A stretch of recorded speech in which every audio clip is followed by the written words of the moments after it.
Reservation கம்பார்ட்மெண்டிற்குள் வடமாநிலத்தவர்கள் சிலர் அத்துமீறி நுழைந்து அராஜகம் செய்வது தொடர்ந்து அதிகரித்துக் கொண்டே செல்கிறது. தமிழகத்தைச் சேர்ந்த பெண் பயணிகளை கதறவிட்ட ரயில் ராஜாக்கள் மீது அதிகாரிகள் எடுத்த நடவடிக்கை என்ன?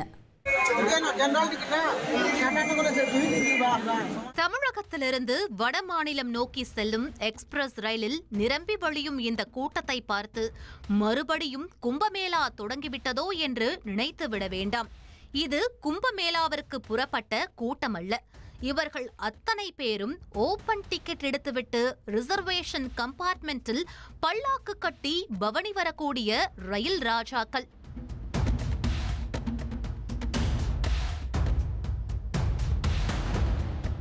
டிக்கெட் இல்லாமல் பயணம் மேற்கொள்ளக்கூடாது, படிக்கட்டில் அமரக்கூடாது, கண்ட இடத்தில் துப்பக்கூடாது, எளிதில் தீப்பற்றி எரியக்கூடிய பொருட்களை ரயிலில் கொண்டு செல்லக்கூடாது, பயோ டாய்லெட்டுகளை சுத்தமாக பயன்படுத்த வேண்டும்.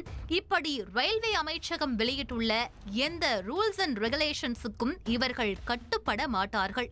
காரணம், இவர்கள் வடக்கு ரயில் ராஜாக்கள்.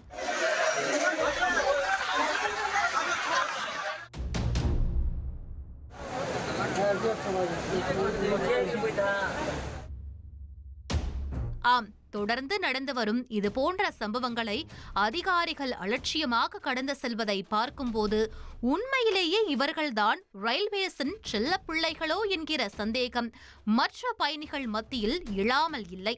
ஏற்கனவே வடக்கு ரயில் பரிதாபங்கள் குறித்து பல வீடியோக்கள் வெளிவந்துள்ள நிலையில் சமீபத்தில் பாட்னா சூப்பர் ஃபாஸ்ட் எக்ஸ்பிரஸில் பயணித்த தமிழகத்தைச் சேர்ந்த பெண் பயணிகள் வெளியிட்டுள்ள இந்த கதறல் வீடியோவும் தற்போது இணையதளத்தில் வைரலாக பகிரப்பட்டு வருகிறது. ஓபன் டிக்கெட் நிறைய பேர் இருக்காங்க. ரிசர்வ் பண்ணிட்டு படுத்துட்டு இருக்கோம்.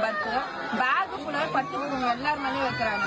அது டீச்சர் கேட்டா அவங்க டிஸ்டர்ப் பண்ணாம ஓரமா நின்று சொல்றாங்க. தவிர வெளியே உட்காடுறானுங்க, பட்டு தூங்கிட்டு இருக்கவங்க கால் மேல உட்கார்ந்து அவங்களை எழுப்பி அவங்களை டிஸ்டர்ப் பண்ணி டம்மா டம்மான்னு பேக தூக்கி போடுறது. கால் மேல உட்காந்து ஃபேமிலிஸ் எல்லாம் வந்திருக்காங்க, பேபிஸ் வச்சிருக்காங்க.